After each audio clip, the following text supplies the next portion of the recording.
আগুনে অনেক মানুষ জ্বলবে।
দেখে যেতে পারিস না? অন্ধই আমি ভাই। আরে ভাই, সরি। আমার লাঠি। আমি বুঝতে পারিনি। আপনার এইভাবে বাইরে বেরোনো উচিত নয়, আপনার আঘাত লেগে যেতে পারে তো। ক্ষমা করবেন, আমায় আর একটু সচেতন হতে হবে। ঠিক আছে, সাবধানে যাবেন। আগে আপনি যেতে পারবেন না? আমি ছেড়ে দিয়ে আসবো। না, আমি চলে যাব। ঠিক আছে, থ্যাংক ইউ।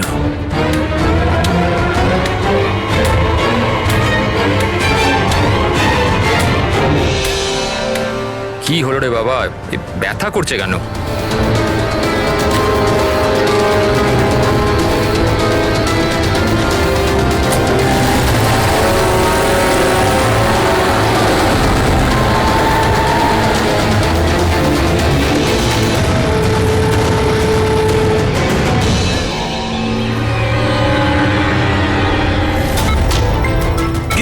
কিচ্ছু হবে না তোমার। তুমি তুমি তুমি স্থির থাকো। পা ধরো। Doctor injection, fast, quick. Doctor injection দাও তাড়াতাড়ি।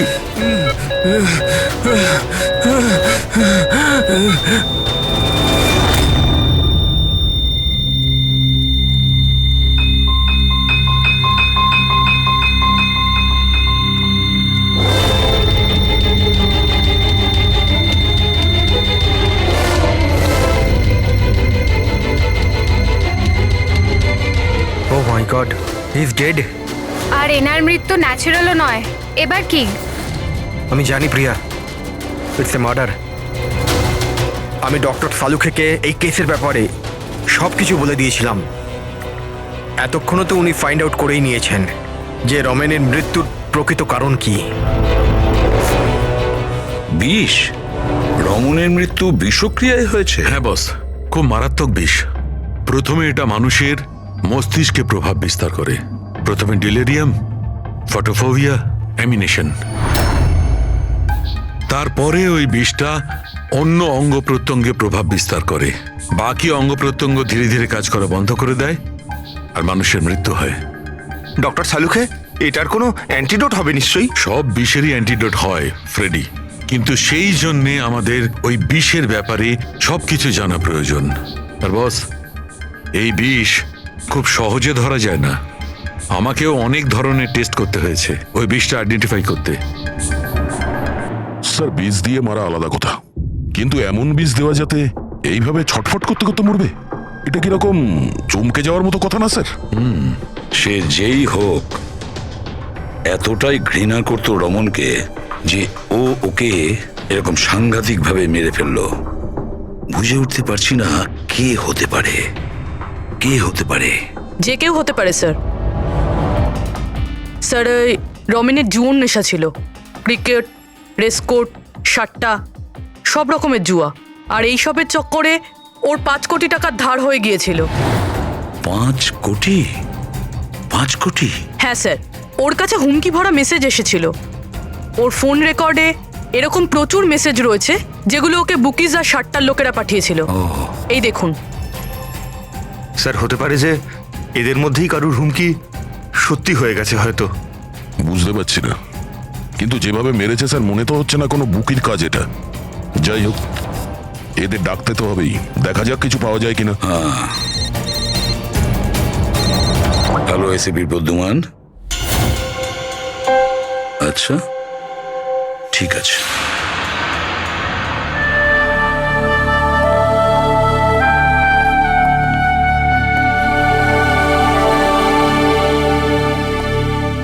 আপনি রমেনের খুড়তুতো ভাই হিতেন। হিতেন, কেউ রমনকে খুন করে দিয়েছে। কি মনে হচ্ছে আপনার, কে করেছে? আমি জানি না স্যার। স্যার, খারাপ কাজের খারাপ পরিণাম, একদিন না একদিন তো এটা হতোই। এবার কে করলো, কিভাবে করলো সেটা তো জানি না স্যার, কিন্তু এতজনের সাথে শত্রুতা, এত টাকা ধার, ওদের মধ্যে কেউই হয়তো। স্যার, আচ্ছা, আপনি ছাড়া পরিবারে আর এর কে কে আছে? মা আছে ওর, কিন্তু এখন উনি কোথায় আছেন সেটা আমি জানি না। আচ্ছা ঠিক আছে, আমাদের ইনভেস্টিগেশন এখনো চলছে, তো বডিটা এখন আমাদের কাছেই থাকবে। আপনি আপনার নাম্বারটা ওখানে লিখিয়ে দিয়ে যান, প্রয়োজন পড়লে আপনাকে কল করে নেব। ঠিক আছে স্যার। Thank you.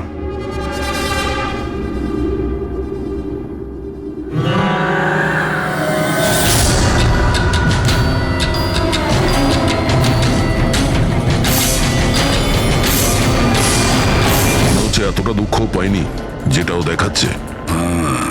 বডি নেওয়ার কোনো তাড়াও নেই, যেতে বলার সঙ্গে সঙ্গে চলেও গেল। কিছু জিজ্ঞাসাও করলো না কবে বডি পাওয়া যাবে। গোলমাল আছে, গোলমাল আছে এই হিতেনের মধ্যে, গোলমাল আছে। ওকে দেখে মনে হয় এই কথাটা কনফার্ম করতে যে রমন মারা গেছে কি না, নজর রাখো ওর ওপরে। রমেন, রমেন বাবা, সাবধানে সাবধানে। রমেন কি হলো বাবা? রমেন, ম্যাম, আপনি আমার ছেলে রমেন, রমেনের কি হলো স্যার? কি হলো বাবা, কি হলো? আমি তো তোর অপেক্ষায় ছিলাম যে তুই আসবি আর আমাকে বাড়ি নিয়ে যাবি, কিন্তু তুই এত দূরে চলে গেলি বাবা। আপনি আপনার ছেলে রমনের সাথে থাকতেন না? আগে না স্যার, আপনি স্যার আমার নাম মদন। ভগবান, আমাকে কেন রেখে দিলে? আমাকেও তো নিয়ে নিতে পারতে। মা, নিজেকে সামলাও। আর কত কাঁদবে ওই মূর্খটার জন্যে? ও নিজের কর্মের ফল পেয়েছে। না বাবা, এরম বলো না। ও যেমনই ছিল, ছেলে তো ছিল আমার। কেন, কি এমন করেছিল ও ওনার সাথে? উনি ওনাকে বাড়ির বাইরে বার করে দিয়েছিলেন, রাস্তায় একা একা ছেড়ে দিয়েছিলেন। কি কারণে? বলেছিল মা অনেক দেনা হয়ে গেছে, বাড়ি বিক্রি করতে হবে, আর আমার খরচ চালানোর মতনও ক্ষমতা ছিল না, এই জন্য আমাকে ছেড়ে দিয়েছিল। আর তারপর কি করতাম স্যার, ঠিক করে দেখতেও পাই না, কোথায় যেতাম আমি? ওই জন্য পড়ে রইলাম ফুটপাতে, ক্ষুধার্ত, তৃষ্ণার্ত, সহায়হীন হয়ে। হয়তো ভগবানের দয়া হয়ে গেছিল, তাই সে দেবদূত পাঠিয়ে দিয়েছিল। তার চেহারা তো দেখতে পাইনি আমি, কিন্তু সে আমায় তার সাথে যেতে বলেছিল, আর আমি তার সাথে চলে গেলাম। একটা ভালো মানুষ আমাকে এর কাছে নিয়ে গেছিল। স্যার, অ্যাকচুয়ালি আমার একটা সংস্থা আছে, সংহতি বৃদ্ধাশ্রম। আমরা ওখানে চেষ্টা করি যে এই ধরনের বয়স্কদের বাড়ির মতো ভালোবাসার সম্মান দেওয়া যায়। ওনাকে আমি বৃদ্ধাশ্রমের গেটে পেয়েছিলাম একটা চিঠি হাতে, যাতে লেখা ছিল ওনার যত্ন নেওয়ার কথা। আর ওই দিন থেকেই সংহতি বৃদ্ধাশ্রম ওনার বাড়ি হয়ে গেছে। আজ সকালে ল্যান্ডলাইনে ফোন এলো যে ওনার ছেলের মৃত্যু হয়ে গেছে। ব্যাস, উনি তখন থেকেই কাঁদছেন। আসলে মা তো আমি আপনাদের কাছে অনুরোধ করছি, এই হত্যাকারীকে ছাড়বেন না স্যার। অবশ্যই শাস্তি দেবেন স্যার, অবশ্যই শাস্তি দেবেন। দেখুন ম্যাম, আমি আপনাকে কথা দিচ্ছি, আমরা রমনের খুনিকে ছাড়বো না। তাকে কঠোর থেকে কঠোরতম শাস্তি দেব। আপনি প্লিজ এ ব্যাপারে ভাববেন না। আপনি নিজেকে সামলে নিন। মদন, তুমি ওনার খেয়াল রেখো। আরো একটা কথা, কোনো কিছুর দরকার যদি আপনাদের পড়ে তাহলে নিশ্চয়ই আমাদের জানাবেন। দারুণ ব্যাপার। সারিকা, হসপিটালের ডক্টরের রিপোর্ট অনুসারে এর হাঁটুতে যে চিহ্নটা পাওয়া গেছে, এটা হয় কোনো অ্যালার্জির আর নয়তো কোনো বিষাক্ত ধরনের পোকামাকড়ের দংশনের চিহ্ন।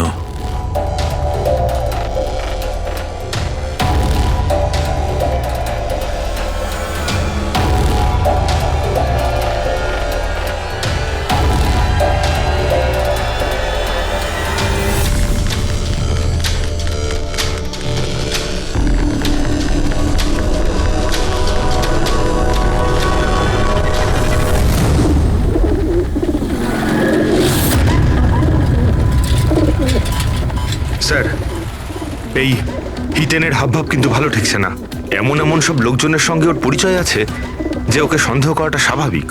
আরও একটা কথা স্যার, কয়েকদিন আগে এই রামানকে বাড়ি থেকে বের করে দিয়েছিল, আর এখন রামানের মৃত্যুর পর ও ওর প্রপার্টিতে কবজা করার চেষ্টা করছে স্যার।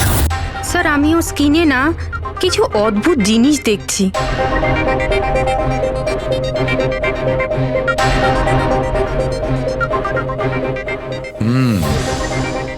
সারিকা, এই যে অদ্ভুত জিনিসটা দেখতে পাওয়া যাচ্ছে, আসলে এটা প্যারাফিন।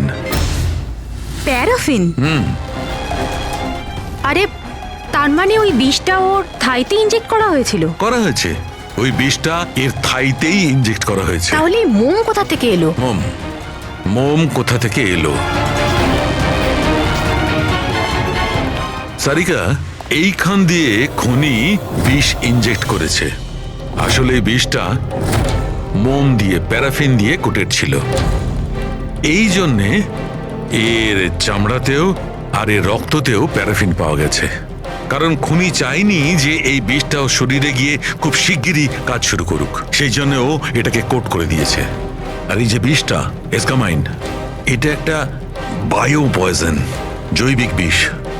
খুনি সেটা মোম দিয়ে কোট করেছে, এর শরীরে ইনজেক্ট করেছে, আর তারপর মোমটা এর শরীরের উত্তাপে গলতে শুরু করে দিয়েছে, আর বিষটা এর শরীরের মধ্যে গিয়ে নিজের কাজ শুরু করে দিয়েছে। তার মানে এই বিষটা কোনো লিকুইড ফর্মে নয়, বরং প্যালেট মানে ছোট গুলির আকারে এর শরীরে প্রবেশ করানো হয়েছিল। এক্স্যাক্টলি।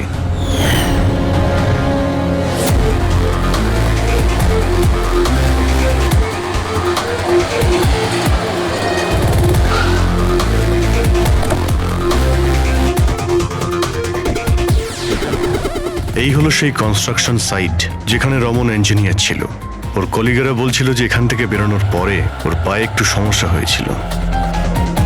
কিন্তু এখানে যে সমস্ত ওয়ার্কার্সরা কাজ করে, ওরা বলল যে যতক্ষণ কনস্ট্রাকশন সাইটে ছিল ততক্ষণও ঠিক ছিল।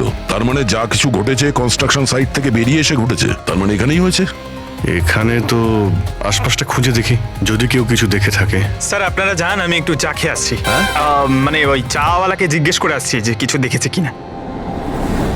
অভিজিৎ, এই বাচ্চাটা কনস্ট্রাকশন সাইটের সামনে কাগজ বেচছে, ওকে কিছু জিজ্ঞাসা করি।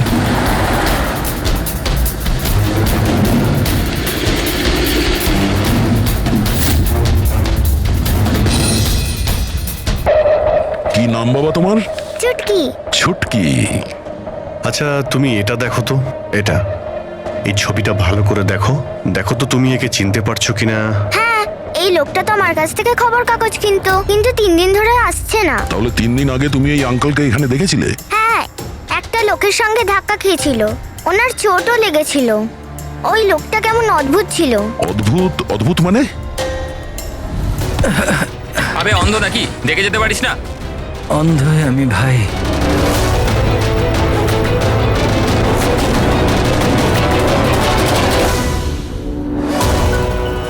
কি হলো ভাই, এত ব্যথা হচ্ছে কেন?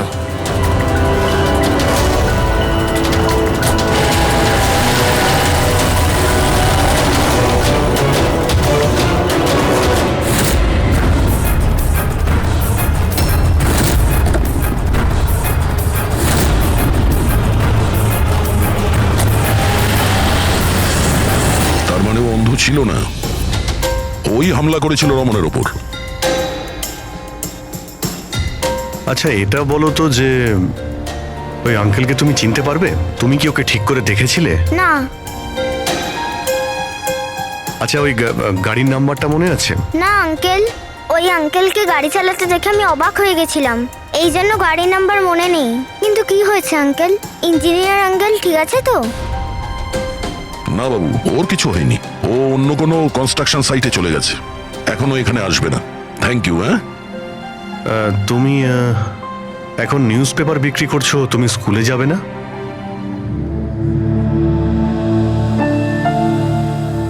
কি ব্যাপার? হ্যাঁ, স্কুল তো যাওয়া উচিত। আর তুমি তো খুবই ইন্টেলিজেন্ট মেয়ে। অ্যাকচুয়ালি প্রত্যেক বাচ্চারই স্কুলে যাওয়া উচিত, আর তোমারও যাওয়া উচিত। কিন্তু স্কুল যাওয়ার জন্য অনেক টাকা দরকার না আঙ্কেল? আমার কাছে টাকা নেই। বাবু, যদি তোমার পয়সা দিতে না হয় তাহলে তুমি স্কুলে যাবে? হ্যাঁ আঙ্কেল, আমি নিশ্চয়ই যাব, আমার পড়তে খুব ভালো লাগে।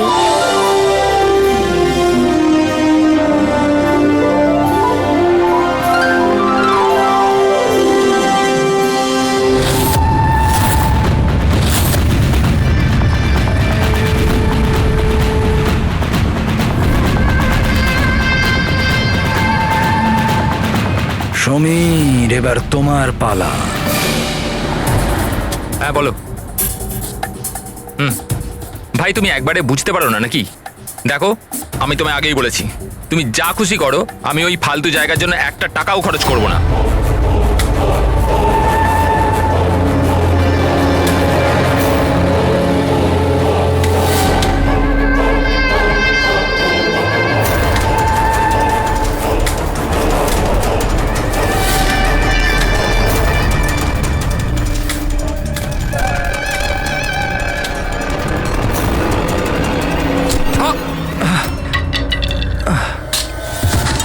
ওই দেখতে পাল আমার আমার লাঠি।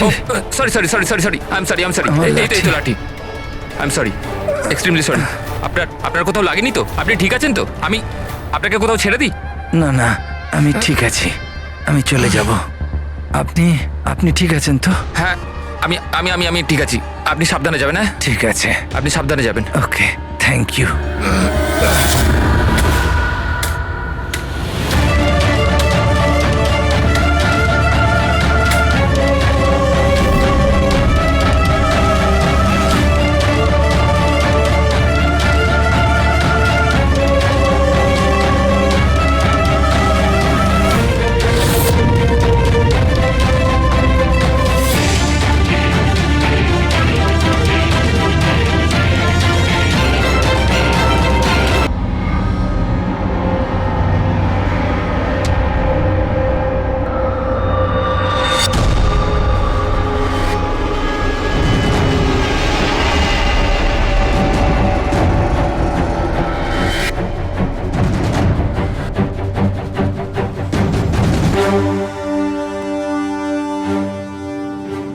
শাহরুখে, কি জানতে পারলে? বস, এই লোকটাকে যে বিষটা দেওয়া হয়েছে সেটাও কোনো গাছ থেকেই তৈরি করা হয়েছে। কি, এটাও কোনো গাছ থেকে? হ্যাঁ বস, কিন্তু এটা কি ধরনের বিষ সেটা সারিকা এক্ষুনি জেনে যাবে। এই বিষটার নাম রিকিউনিস কমিউনিস, আর এই বিষটা আগের বিষটার থেকেও অনেক বেশি বিষাক্ত আর ভয়ঙ্কর। রিকিনেস, এটা কোনো গাছের নাম নাকি? হ্যাঁ ফ্রেডি, এটা একটা গাছের নাম। আর বস, এটা কোনো সাধারণ গাছ নয়, সহজে পাওয়া যায় না। আর খুনি যে কেউ হোক, বস ওর গাছপালা সম্পর্কে খুব ভালো জ্ঞান আছে। হ্যাঁ হ্যাঁ, সেটাই তো হওয়ার কথা এই গাছের ব্যাপারে। তাই তো। কিন্তু স্যার, এই খুনটার কারণ কি হতে পারে? আমরা তো রামানের খুনের কারণ জানি না, সমীরেরও না, আর দূর দূর পর্যন্ত এদের নিজেদের মধ্যে কোনো সম্পর্কও ছিল না। স্যার সমীর আর রমনের মধ্যে একটা জিনিস তো খুবই কমন। কি? মাই গড, তাহলে এটাই সেই সূত্র যেটা সমীর আর রমনকে যুক্ত করে? তাহলে কি দুজনে একই ভুল করেছে? হ্যাঁ স্যার, রমনের মতো সমীরও তার বুড়ো ক্যান্সার আক্রান্ত বাবাকে বাড়ি থেকে বের করে দিয়েছিল। ওদের ব্যাপারে জিজ্ঞাসাবাদ করতে গিয়ে আমাদের এমন একজনের সঙ্গে আলাপ হয় যিনি সমীরের বাবাকে খুঁজতে সাহায্য করলেন আর এই কেসটার একটা দিকও খুলে দিলেন। সে কে? স্যার, ইনি doctor Dinesh, hello sir. Cancer সেন্টারের এইচওটি। সমীরের বাবার চিকিৎসা উনিই করছিলেন। ডক্টর দীনেশ, একটা কথা আমাকে বোঝান। সমীর যখন তার বাবাকে বাড়ি থেকে বের করে দেয়, তাহলে সমীরের বাবা, মানে বলতে চাইছি সমীরের বাবা আপনার ওখানে কিভাবে পৌঁছলো ক্যান্সার সেন্টারে? কেউ ওনাকে হাসপাতাল পৌঁছে দিয়েছিলেন। আমি হাসপাতাল পৌঁছেছিলাম যখন আমি ওনাকে দেখলাম একটা চেয়ারে বসে কিছু বিড়বিড় করছিলেন, হাতে একটা খাম ছিল। আমি জিজ্ঞেস করলাম, আপনি কে? কিন্তু উনি কিছু মনে করতে পারলেন না। আমি ওনার হাত থেকে খামটা নিলাম। টাকা ছাড়াও একটা চিঠিও ছিল, তাতে লেখা ছিল উনি ক্যান্সারের পেশেন্ট আর আমরা যাতে ওনাকে এখানে ভর্তি করিয়ে চিকিৎসা শুরু করি। অ্যাডমিশনের জন্য যে টাকাটা লাগবে সেটা খামের মধ্যে আছে, আর চিকিৎসার যা খরচ সেটা হাসপাতালের অ্যাকাউন্টে ট্রান্সফার হয়ে যাবে। ওনার বয়স আর অবস্থা দেখে আমি ওনাকে অ্যাডমিট তো করে নিলাম, কিন্তু আমি চিন্তায় ছিলাম যদি টাকাটা না পাওয়া যায়। কিন্তু ভগবানের অনেক কৃপা, পরের দিনই চিকিৎসার সমস্ত টাকা 10 লাখ টাকা হাসপাতালের অ্যাকাউন্টে ট্রান্সফার হয়ে গেছিল। 10 লাখ টাকা? কে কি ট্রান্সফার করেছে? স্যার 100% খুনি করেছে। স্যার ব্যাংক ডিটেলস থেকে জানতে পারবো? জানতে পারা গেছে অ্যাকচুয়ালি টাকাটা সমীরের ওয়াইফ রত্না দিয়েছিল। এইসব আমার ভুল স্যার। আমার জন্য সমীরের প্রাণ চলে গেল।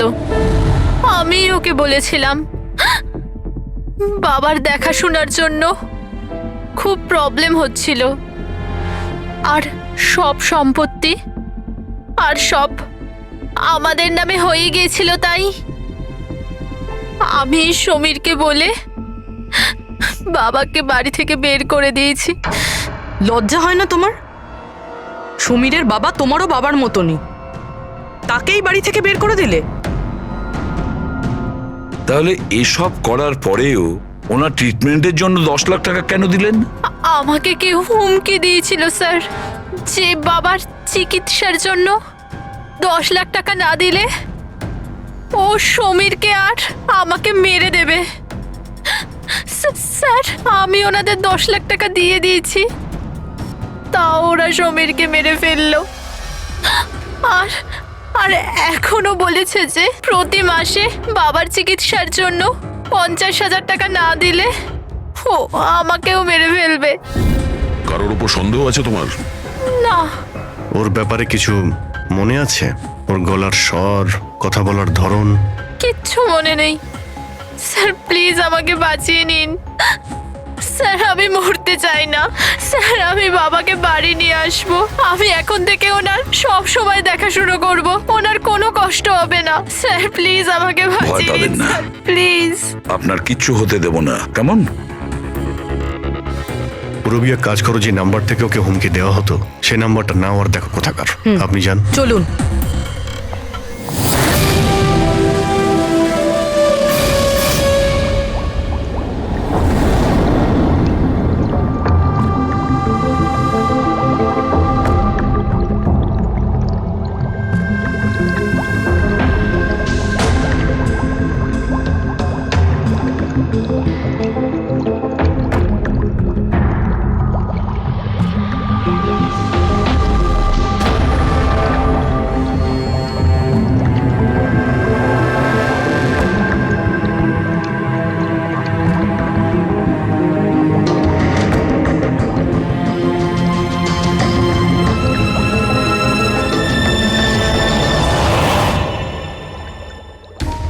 স্যার আমরা এতগুলো অ্যান্টিডোটস বানিয়েছি, কিন্তু এটার কি নিশ্চয়তা আছে যে খুনি এর মধ্যেই কোনো একটা বিষ ব্যবহার করবে? এবার আর যাই করি, আমরা খুনির মাথার ভেতরে তো আর ঢুকতে পারবো না। তোমার কথাটা একদম ঠিক সারিকা, কিন্তু একটা কথা ভাবো, খুনি এই গাছগুলো থেকে বিষ বার করে ব্যবহার করছে, এই গাছগুলো থেকে। আগেরটা থেকে আরো বেশি বিষাক্ত প্রত্যেকবার। আমাদের সব সময় প্রস্তুত থাকতে হবে। জানি না পরের বার কোন ধরনের গাছের বিষ কাকে প্রয়োগ করবে, জানি না কার ওপর, কবে, কখন, কোথায়, কোন ধরনের গাছের জানা নেই।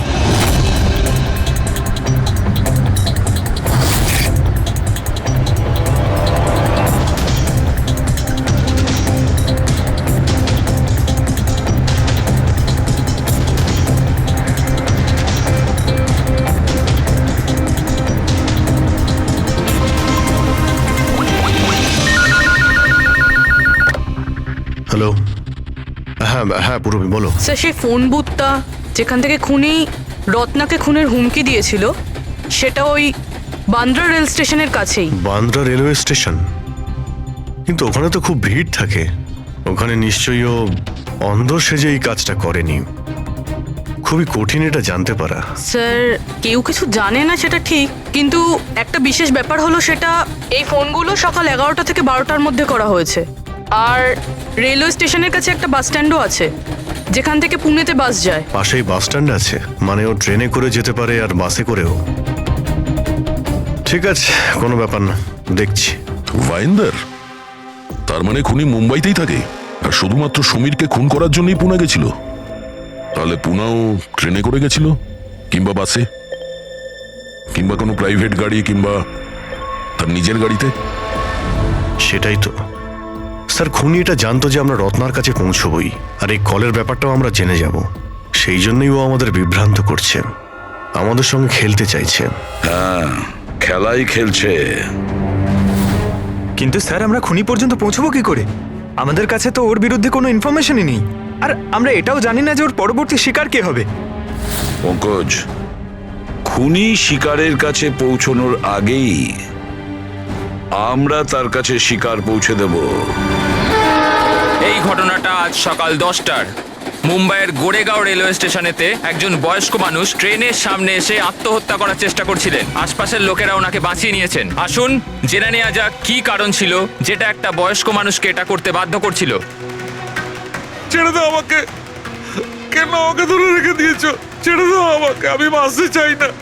কি করব আমি বেঁচে থেকে? কিন্তু আপনার সাথে কি হয়েছে? আপনি কেন আত্মহত্যা করতে চাইছিলেন? কি হয়েছে? আমার সঙ্গে কি হয়েছে? আমাকে আমাকে আমার একমাত্র ছেলে বাড়ি থেকে বার করে দিয়েছে ধাক্কা মেরে। আমি আমার ছেলেকে এত আদর যত্নে বড় করলাম, আর ও আমাকে ধাক্কা মেরে বাড়ি থেকে বার করে দিল। এটা তো খুবই দুঃখের কথা। এ কি অবস্থা আমাদের আজকালকার সমাজের। আপনার ছেলে কি করেন? কি কাজ করে? স্কুলে যায়। টিচার বুঝি? না, পড়াশোনা করে, স্কুলে পড়াশোনা করে। এখন 8 বছর বয়স। হ্যাঁ, কি বললেন আপনি? কি বললাম আমি? আপনার ছেলের কত বয়স হলো? কত বছর বয়স? আপনি যে বললেন 8 বছর বয়স। আমার ছেলে 8 বছর বয়স মাত্র আমাকে ঘর থেকে বার করে দিল, আমি মরেই যাব। আপনারা শুনতেই পেলেন, ইনি দাবি করছেন যে এনার 8 বছরের ছেলে নাকি বাড়ি থেকে বের করে দিয়েছে। কি এমন ঘটেছিল? কে এই 8 বছরের বাচ্চা? রেল লাইনে মাথা দিচ্ছিলেন যে বয়স্ক মানুষ, তার 8 বছরের ছেলের খোঁজ আমরা পেয়ে গেছি। আসলে তিনি একজন 33 বছরের সফটওয়্যার ইঞ্জিনিয়ার। বয়স্ক মানুষটির মস্তিষ্কে সমস্যা থাকার জন্য উনি এখনো ছেলেকে 8 বছরেরই ভাবেন। ওনার ছেলে আমেরিকায় থাকেন আর সে ওনাকে বাড়ির বাইরে বার করে দিয়েছেন, আর তারপরে বয়স্ক মানুষটি আত্মহত্যা করার চেষ্টা করেন। আসুন আসুন ওনার ছেলেকে জিজ্ঞেস করি উনি এটা কেন করলেন। Sir 1 minute. স্যার একটা প্রশ্ন ছিল। স্যার এটা কি সত্যি খবর যে আপনি আপনার বাবাকে বাড়ি থেকে বার করে দিয়েছিলেন? হ্যাঁ, এটা সত্যি। স্যার আপনি এটা কেন করলেন? আপনার কি এটা একদম খারাপ লাগলো না? হ্যাঁ, বার করেছি আমি, আর খারাপও লাগেনি। আপনি চেনেন ওনাকে? আপনি কখনো সহ্য করেছেন? ওনার অ্যালজাইমার আছে, ওনাকে সামলাতে সামলাতে পাগল হয়ে যাচ্ছি আমি। আমার একটা নিজস্ব জীবন আছে, আমার ওয়াইফ আছে, বাচ্চা আছে। কি করব আমি? আরে কতদিন ধরে টাকা খরচা করে ওনার ট্রিটমেন্ট করাবো আমি, আর কিচ্ছু নেই আমার কাছে। কি করে ট্রিটমেন্ট করাবো ওনার আমি? আরে আমাদের পেছন ছাড়ো, তুমি এখান থেকে দূরে কোথাও চলে যাও। বিরক্ত হয়ে গেছে আমি তোমার থেকে। এই নাটক দেখার জন্য এখানে দাঁড় করিয়ে রেখেছো, এবার আনন্দ পেয়েছো তো? চলে যাও এখান থেকে। Sir sir sir sir sir sir আপনিও তো কখনো ছোট ছিলেন। ইনি আপনাকে পড়াশোনা শিখিয়ে বড় করলেন, আপনাকে মানুষ করলেন, আর আপনি ওনাকে বাড়ির বাইরে বার করে দিলেন। ভালোবাসা উদলে পড়ছে? হ্যাঁ, যা যা তুলে নিয়ে যা। মাথা খারাপ করো না আমার। তোমার যা করা ছিল তুমি করে নিয়েছো, এখানে ডেকে আমাকে। শান্তি পেয়েছো তো? টাকা কামিয়েছো? যাও এখান থেকে। তাহলে দেখলেন আপনারা কিভাবে একজন ছেলে তার বাবাকে বাড়ির বাইরে বার করে দিলেন। এবার এই বয়স্ক মানুষটি কোথায় যাবেন? কার ভরসায় বাঁচবেন? ইনি এনার সারা জীবনের পুঁজি ছেলের ওপর খরচ করেছেন, আর সেই ছেলেই আজকে এনাকে বাড়ির বাইরে বার করে দিয়েছে।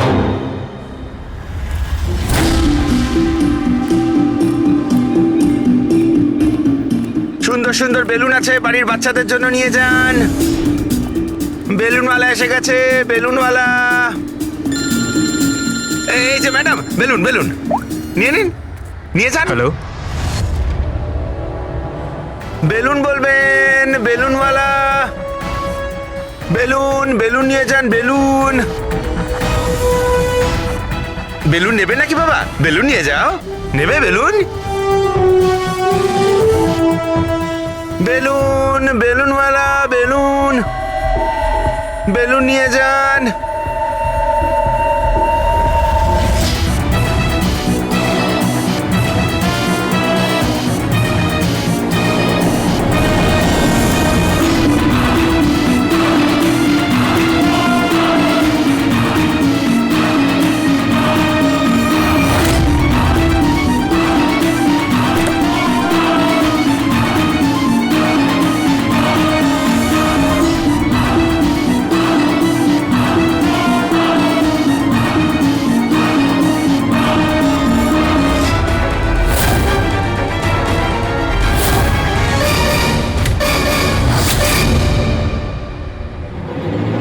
স্যার, স্যার, একজন অন্ধ বিল্ডিং এর দিকে আসছে।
এতগুলো লোক? হ্যাঁ তাই তো। স্যার, এতজন অন্ধ একসাথে? আমরা তো একজন ভেবেছিলাম, এখানে তো 8-10 জন বেরিয়ে গেছে। মনে হচ্ছে এটা ওদের চাল। আপনারা যাবেন কোথায়? এক মিনিট সরে যান, সরে যান। সবাই একসঙ্গে এখানে কি করে এলেন? আরে কি করছেন এখানে আপনারা? আরে সবাই একসঙ্গে, কি হয়েছেটা কি? হ্যাঁ, কি হয়েছে? এখানে চোখের ফ্রি চেক আপের ব্যবস্থা করা হয়েছে। সম্পদ বলল, মানে ওই আমাদের এখানে ডেকে এনেছে। দেখুন, এখানে কোনো ক্যাম্প হচ্ছে না। আর আপনাদের এই খবরটা কে দিয়েছে বলুন তো? ওই তো ডেকেছিল আমাদের এখানে।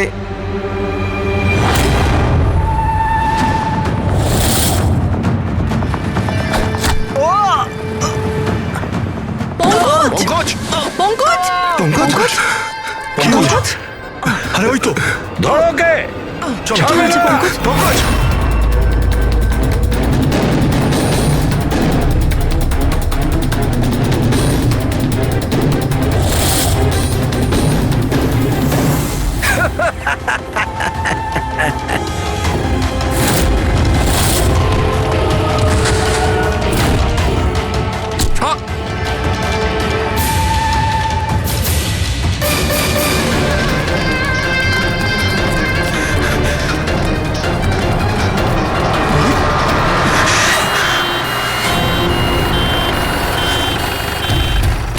এসো এসো, তাড়াতাড়ি এসো।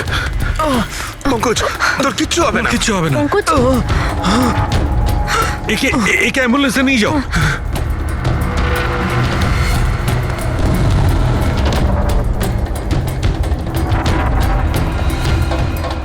পঙ্কজ, পঙ্কজ, তোর কিচ্ছু হবে না। পঙ্কজ! সারিকা, এ নাও, বিষটা জানার চেষ্টা করো। বিষের সন্ধান না পাওয়া গেলে আমরা অ্যান্টিডোট দিতে পারবো না। পঙ্কজ, Fast, আমাদের fast. কথা শুনতে পাচ্ছো?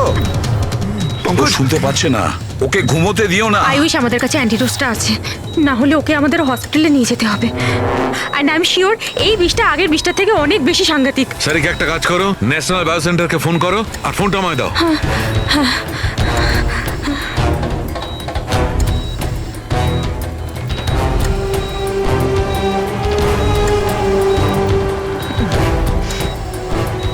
Pankaj, don't worry Pankaj.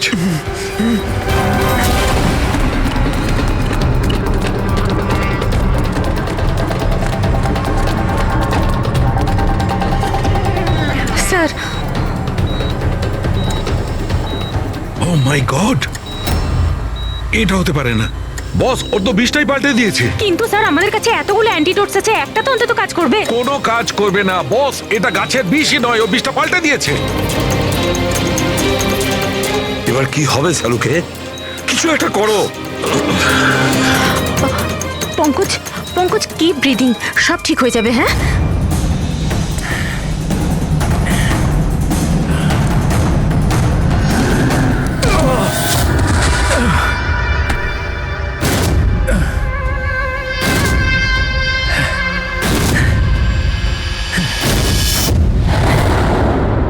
Sir আমার নাম মদন। এসব তুমি করেছো? কেন আমার পেছনে পড়ে আছো? আমি যেটা করেছি ঠিক করেছি। তুমি বলছো এগুলো করে ঠিক করেছো? আমি শুধু খারাপ লোকেদের শাস্তি দিয়েছি, যারা নিজেদের বাবা মায়ের খেয়াল রাখে না, তাদের বেঁচে থাকার কোনো অধিকার নেই। যখন আমার মায়ের মৃত্যু হয়েছিল, আমার দুনিয়া শেষ হয়ে গেছিল। ওই সময় তখন থেকেই আমি এই সংহতি বৃদ্ধাশ্রমে শুরু করেছি। স্যার, ওখানে যত বয়স্ক বাবা মা আসেন না, সব তাদের সন্তানের কাছে অত্যাচারিত। এটা দেখে আমার মাথায় রক্ত উঠে যায়। আমি সেই সময় সিদ্ধান্ত নিই যে এই সবগুলোকে আমি শাস্তি দেব। সেই জন্য এদের মেরে দিই। আমি কি ভুল করেছি? আমি কিছু করুন স্যার, কিছু করুন স্যার। কিচ্ছু করতে পারবো না যতক্ষণ না ওই বিষটা কম্পোজিশন জানতে পারছি। ফ্রেডি, আমরা কিচ্ছু করতে পারবো না। যদি ভুল অ্যান্টিডোট দেওয়া হয় তাহলে আরো বেশি ক্ষতি হবে ভাই। স্যার, স্যার পঙ্কজের অবস্থা তো খারাপ হচ্ছে আরো। স্যার পালস পড়ে যাচ্ছে, হসপিটাল নিয়ে যেতে হবে। হসপিটালে স্যার, কিচ্ছু হবে না, আমাদের হাতে অত সময় নেই টেস্ট করার মতো। যতক্ষণ এই বিষটার অ্যান্টিডোট পাচ্ছি। পঙ্কজ, হ্যালো। হ্যাঁ স্যার, হ্যাঁ স্যার, ধরা পড়েছে স্যার। খুনি মদন। হ্যাঁ, বিষ। হ্যাঁ আমি জানছি স্যার। কখনো জানতে পারবে না তোমরা, কখনো জানতে পারবে না তোমরা। ওরা শাস্তি পাবে, ওরা শাস্তি পাবে। ও নো! মদন, মদন, মদন! তাড়াতাড়ি অ্যাম্বুলেন্স ডাকো, তাড়াতাড়ি। না স্যার, কোনো লাভ নেই। আমার কাজ হয়ে না, গেছে মদন, স্যার। মেনে নিচ্ছি তুমি ওদের সাথে যা কিছু করেছো ঠিক করেছো, কিন্তু তুমি যাকে ওই বিষটা দিয়েছো ও নির্দোষ, ও নিরপরাধী, ও কিচ্ছু করেনি। ওই বিষটা কি বলো? হ্যাঁ BTX স্যার, ওই বিষটার নাম BTX স্যার। সালুকে, ওই বিষের নাম হলো BTX। ঠিক আছে পঙ্কজ, কিছু হবে না। নার্ভাস হয়েও না। কিছু হবে না। দেখো, কিছু হবে না। ওকে চোখ বুঝতে দেবে না। মদন! ব্যাস হয়ে গেছে, হয়ে গেছে। You will be alright. আর পঙ্কজের কিচ্ছু হবে না, কিচ্ছু হবে না। Welcome my boy. ভয় পেও না, কোনো ক্ষতি হবে না তোমার। তুমি মানুষ হিসেবে সত্যি ভালো ছিলে, কিন্তু যা করেছো তা খুবই খারাপ। এ তো চলে গেল অভিজিৎ, কিন্তু যাই হোক